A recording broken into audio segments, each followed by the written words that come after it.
Welcome to module 4.3. So here we are going to look into Unix and Windows access control, and in a just a summary, because that would require a whole day of discussion if we go into the details. So in Unix, as we know that each process has user ID, it usually is inherited from the process that created this process, and process can change the ID if it is a set UID program. We saw that there are only a few options, and then there is special root ID which has all kinds of access. Now each file has an access control list which grants permission to user IDs, but in this case in Unix usually this is done into three roles: owner, group and other. So if you are the owner of the file, then you have certain access control. If you are part of a group, then you have certain access control, and if you are neither, some other user who is not the owner, who does not belong to the group that the owner belongs to, then you are having a different set of access. So normally the way Unix does it is it uses 9 bits here, and it is octally represented. So for example, we often do this change mod 755 file name. So what happens is 755 octally 7 is 111, then 5 is 101, and another 5 is 101. So what it means is that the owner has read, write, execute access. If you are a part of the group, then you have read and execute access but no write access, and then same thing with the others, it would be read, write, execute, so no write access. So if you do a change mode I do not know, like 4 4 4, then it will become 100 100 100, which means that owner, group and others all have only read access and nothing else, and only the owner and the root can change permissions to a file. So if the owner does it, that is fine, otherwise the root can do it, and this privilege cannot be delegated or shared. And we now know that set UID bits, they are, we have already discussed this in I think lecture 2, but remember, just to recapitulate, this real user ID, that is the same as the user ID of the parent of the process, whoever created or spawned the process, and used to determine which user started the process.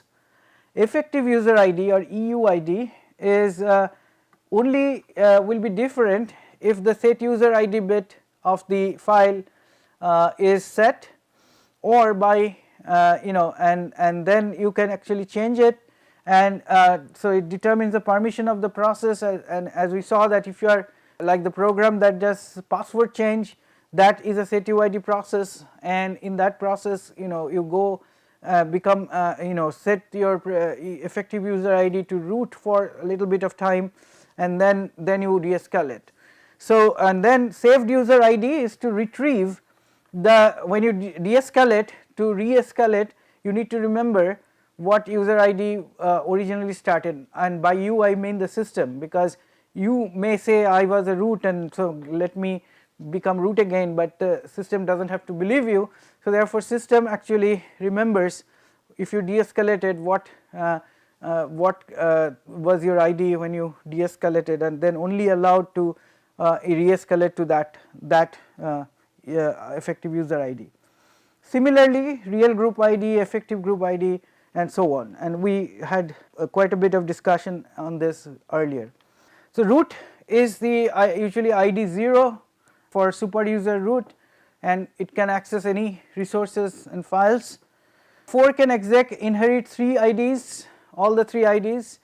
However, if exec file when you exec, if the file has a set UID bit set, then you can do it differently, or you can do the set UID system call, and we have discussed this in detail before, and the details are lot more complicated. We actually went through all this before, so I will not go into that again, but you have to remember that setting effective user ID or setting RE UID and all that stuff, we talked about these function calls and why they came over the evolution of Unix and so on. Now there are other bits, one is the set UID, one is the set GID, and then there is TK bit, and we discussed this also in a table in I think lecture 2, which is if the sticky bit is off, then the user has no permission on the directory, and only way you can change, if the sticky bit is off, then any user can write into the directory, make a directory inside the directory, rename and remove files and so on. But if the sticky bit is on, then that means that only the owner of the directory can actually do such things, and sometimes you need that because you don't want somebody, you want somebody to use the directory, but you don't want them to affect the directory. So here is an example to illustrate what we discussed. So suppose you have an RUID, a real user ID of 25. When you exec, so you are going to create this new program, and if it set UID is set and the owner of the file that is being exec owner is 18, then you can basically spawn this exec this and create a process whose real ID is 25 but effective ID will be 18, and then here while executing you see that you are getting the real UID and using that to set UID, then you will both effective and RUID will be 25, which means that after this the privilege of the process is different from the privilege of the process at this location. So in this location it can access a file whose owner is 18 and has given only read permission to anybody else, others or group. So if you want to write onto this file, you have to become UID 18. Then you are now going to access another file whose owner is 25, so you do not need that UID of 18, so you de-escalate and become UID of 25, and then you have access to this file anyway. So that is how things work. So summary, in Unix some protection is available from most users because you can set the permission bits on files. There is some built-in flexibility either before running programs by changing the bits a little more permanently, or during the program execution if you plan ahead, then basically what you have done is you have put the set UID bit on and then you can dynamically change effective user ID. Now one of the major problem is that we are often too tempted to use the root privilege, because doing all this set UID function call, de-escalate, re-escalate, all this stuff might actually you might feel too much work, so you just basically say I will run this whole thing as root, and unfortunately the granularity of the root privilege is coarse grained, which means that if you are root you have access to everything. You cannot say I can become root but only I need access to this thing. So that basically opens the door for quite a bit of privilege escalation attacks. Now isolation and privileges are good way to protect yourself, your system, but there are other places where there may be dangers. Certain, for example, if you have network facing daemon program or agents such as SSH daemon, FTP domain, send mail domain, they have open network ports to all remote parties because that's what their job is, but that ushers a lot of possible problems, especially when things are delivered over those ports which are themselves are malicious. So, for example, Storm botnet was created by Microsoft SQL Server, whose payload was given in one packet. So you can fit the entire thing in one TCP packet, which was quite something. Rootkits, either by mistake download a rootkit, or they may be hiding in some kind of a kernel module which has been swapped, and a real kernel module has been swapped with one that contains a rootkit, And for example, if you have a leap path variable that is shared across all applications in Unix, if the attacker can change the leap path to load an attacker provided file as a dynamic library, then by changing the leap path to a fake leap path where you have put the malicious kernel module inside a dynamically loaded library with the name that is normally innocuous, then you are going to have problem. Shared resources are often a problem because /temp directory, for example, you might be reading and writing from /temp directory, and some other untrusted process might share something there, change the name, and then you might actually read from that and do something problematic. The other one we saw earlier is a talk to or a time to check to time to use kind of concurrency bugs, where you check the access right through some system call, and then later on when you think that the access rights are fine and then you use that file, in the meantime the user might have changed, another malicious user in the system might create a symbolic link to something else, and therefore you might think that because the name of the file actually was used to get the permission, and then you can actually get fooled. And this example we saw earlier also, that happened in case of I think Ultrix 4, and we discussed that in detail. This time to check to time of use, it's a concurrency bug, because this entire process of seeking permission and actual use are not atomic. So they are separated in time, and in the meantime somebody can go and change something. So now coming to the access control in Windows, some basic functionality is similar to Unix. So you can specify access for groups and users. We saw a screenshot of that earlier: read, modify, change owner, delete, and so on and so forth.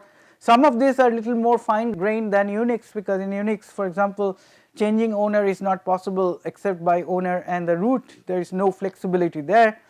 Some additional concepts in Windows are security tokens and security attributes. We will see what they are. And generally Windows has more flexible security access control than Unix. You can define new permissions, you can give some but not all administrative privilege, like one of the weaknesses of the Unix model, where root means all privileges. So some of the concepts in Unix is that there is an idea of a security ID, and so each user has assigned a security ID, and each user is given an access token as the login. All the objects that are residing in the memory during program execution, they have security descriptor, and security descriptor has this access control list, discretionary access control list, which has this access control entries like access denied, read write access rights, and so on and so forth, and that is what is consulted during the process. So security ID is actually an identity that replaces UID. So it's a little more nuanced than UID. So it has revision number, it has 48-bit authority value, and variable number of relative identifiers or RIDs for uniqueness. And users, groups, computer, domains, domain members all have SIDs. So everything, every kind of subject and objects have SIDs in Windows. Now a process has a set of tokens. So tokens has security context. So they have privileges, accounts, and groups associated with the process or thread, and they are presented as a set of tokens. There is something called impersonation token. So when you are working on behalf of somebody else, let's say you are a proxy server and you want to act on behalf of another user, then the user can send you an impersonation token, and that impersonation token is used by the proxy server to work on behalf of the user and then send the results to the user. Then there is security reference monitor, which uses tokens to identify the security context of a process or thread. Alright, so each object has security descriptor. So security descriptor is specifying who can perform what actions on the object. So, it has several fields like header, which has revision number, control flags, attributes of the descriptor. Then it contains the SID of the object's owner, and it also contains the SID of the primary group of that object. And then it has two control lists, optional lists. One is the discretionary access control list, which we saw earlier, that is the users and groups who has what kind of access and so on.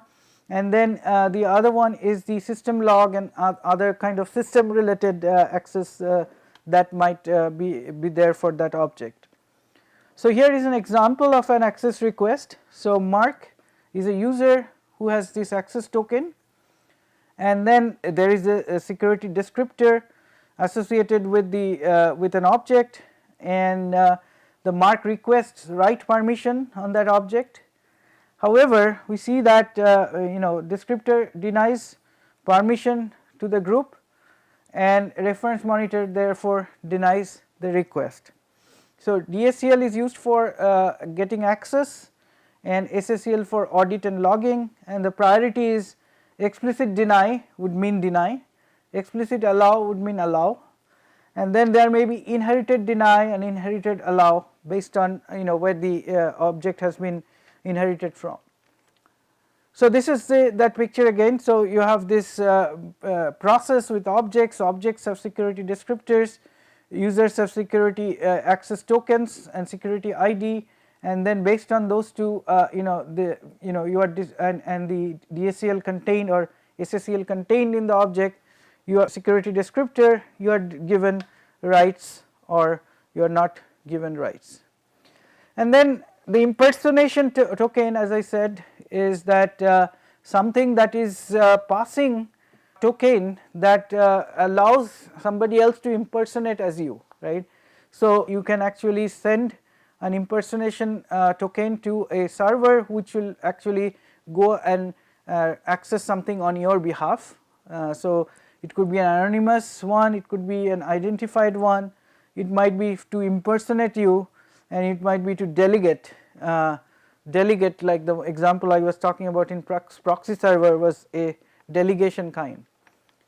So, that kind of like gave you a little bit of overview of the Unix and Windows security access control, and now we are going to this other issues in access control, a few other issues that we should talk about before we move on.